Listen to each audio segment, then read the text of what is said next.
So yan, to this vlog, meron naman tayong L3210 Epson pa rin tayo.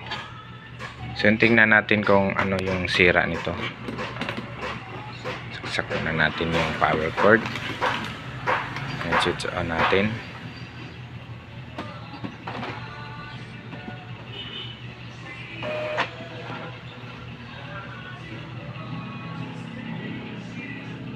Yun. So, tingnan natin dito sa status monitor ng printer.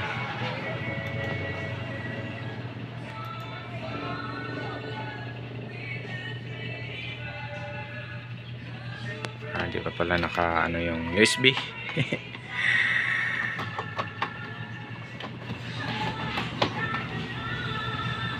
Yun.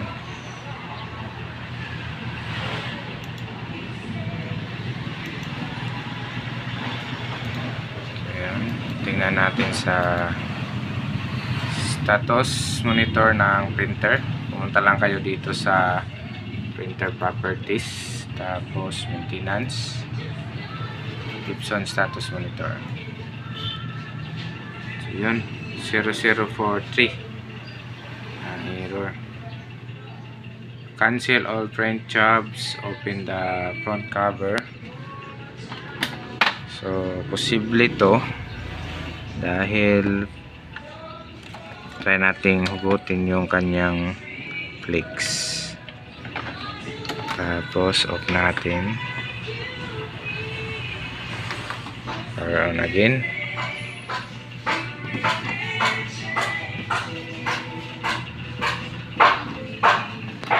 So please wait natin, nagbabasa pa kasi yan.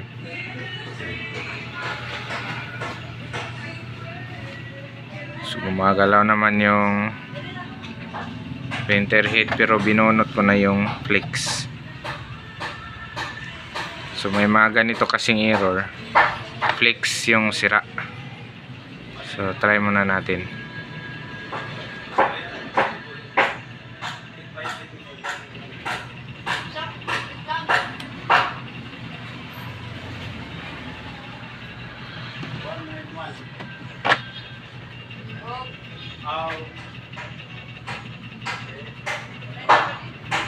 So yan, ganun pa rin.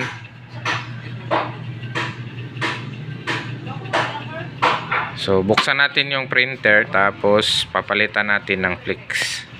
So yun, let's go.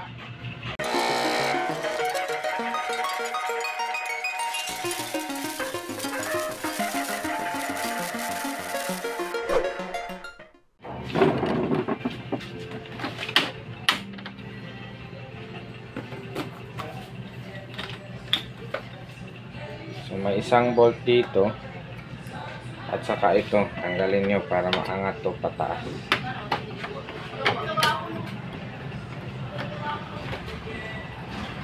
Yan, dito may isang bolt, saka ito.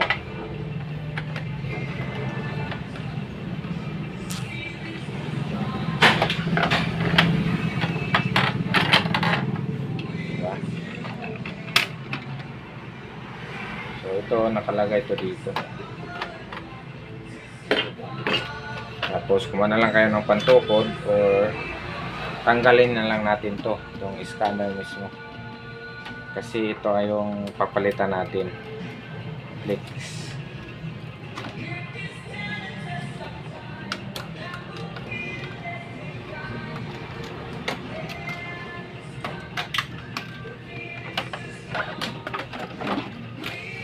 Ayan, tanggal na. Ay tatlong flex to. So, itong dalawa sa scanner, ito naman ay sa control panel.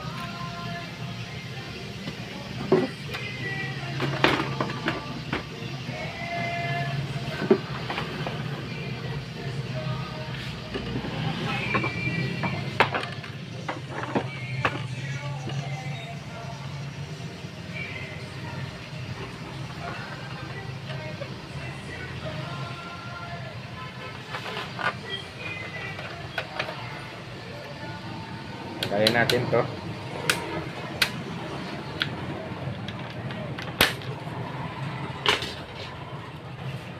Tapos ito tatanggalin natin.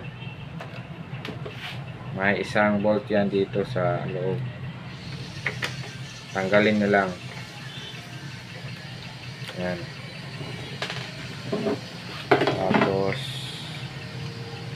tulak nyo papunta dito. Yan. Tanggal na yan. Para makuha natin yung flakes.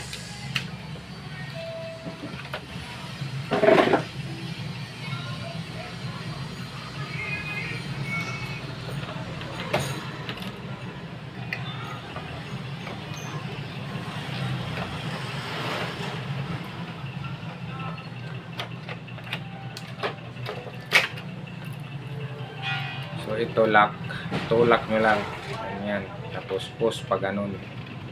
Ito, isa lang ang lock. Ayan, ito na yung pinaka-flex nya. Tapos dito sa heat, tatanggalin natin.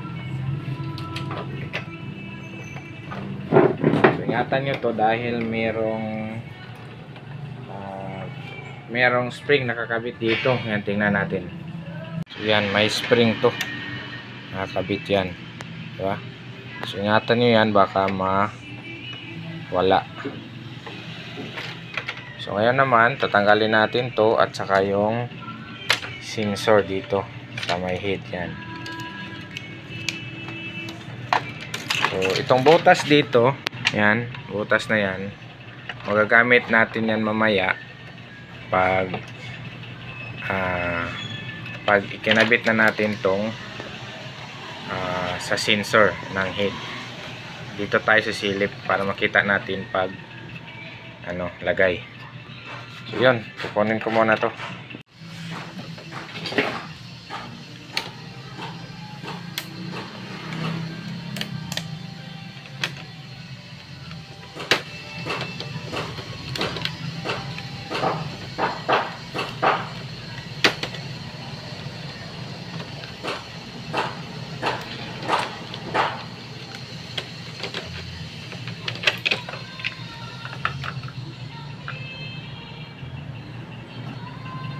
So ito, tutulak nyo lang dito. May lock yan. Ganon din sa kabila.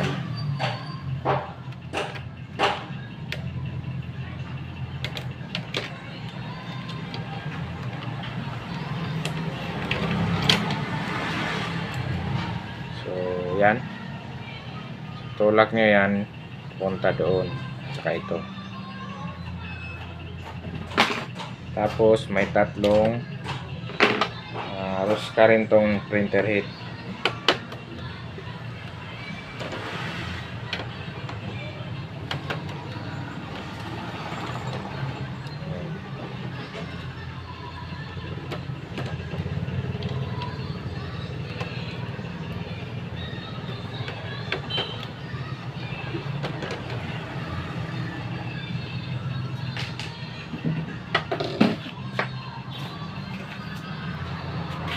Gumawa lang kayo ng long nose or side cutter. So wala kasi akong long nose. Side cutter yung gagamitin ko. Ayan. Diba? So buka na natin. Ayan. So papalitan natin yan ng bago. Ayan. May bago ako dito. Palitan natin to.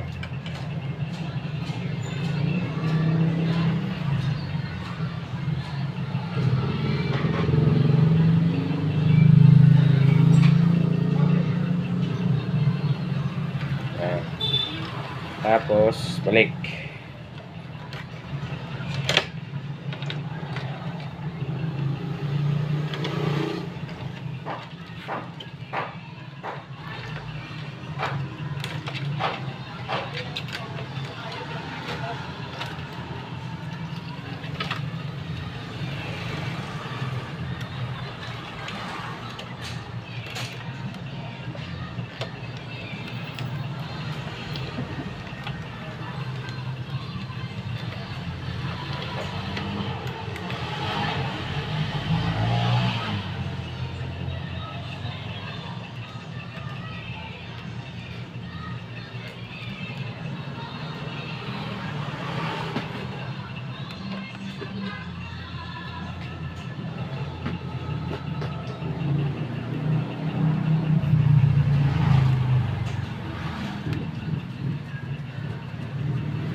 So yung sensor nasa gitna, tapat nyo lang dito sa may butas para masilip nyo. Yan, tingnan natin.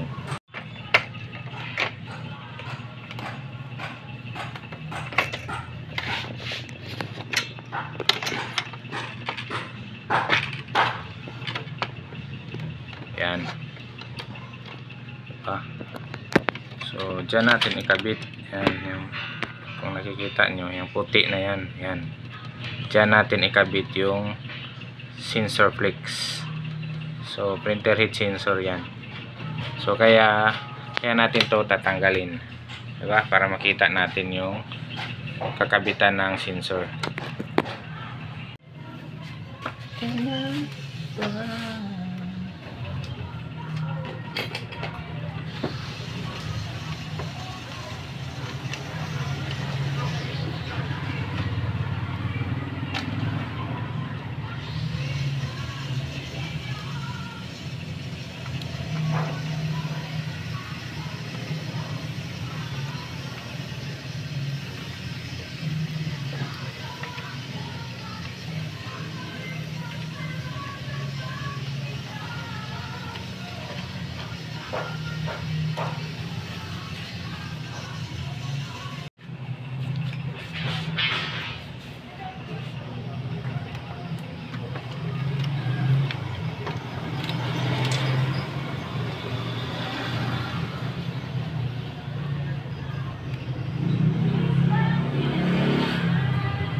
So yun, napasok na. Ayan, tingnan natin. So yun, kung nakikita nyo, pasok na siya. Ayan, diba? So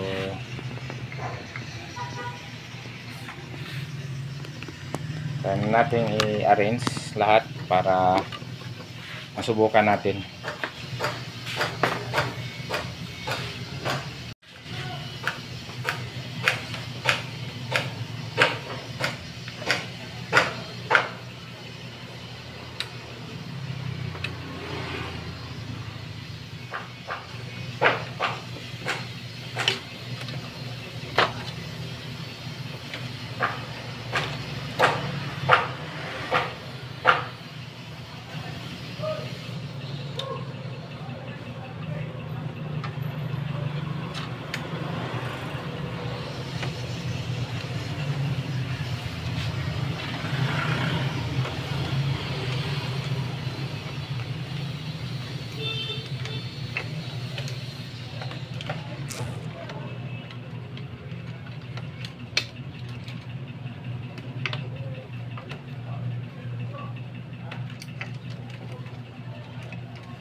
So yun, try natin. Nakakabit na natin lahat.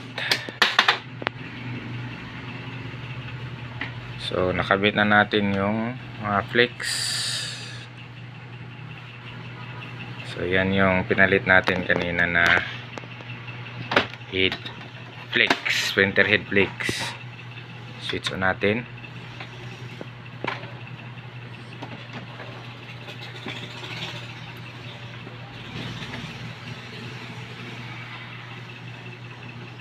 So yun, normal na siya. So mag-print tayo. Try tayo mag-print. Kamuna ako ng papel.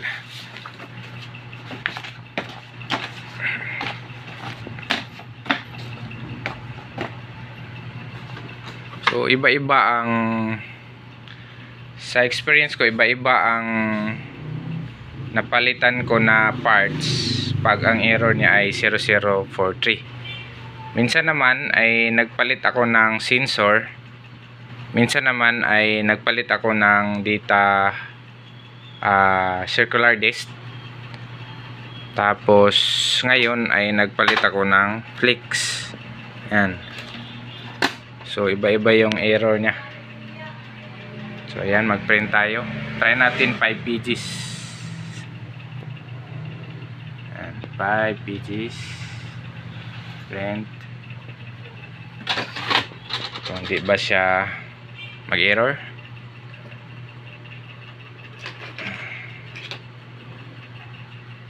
So yun, hindi nakalagay yung USB. Hindi nakakabit. Yan.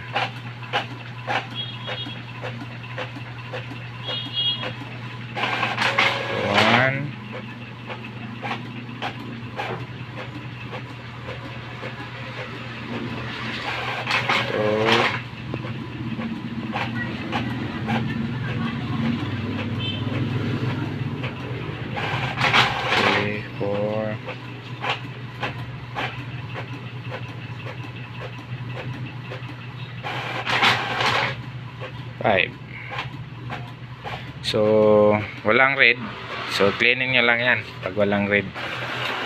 So yun, flex ang napalitan natin ngayon sa 0043 na error. So yun, thank you sa panonood. Sana'y kung may mga ganito kayong error, so tingnan nyo na lang yung sensor,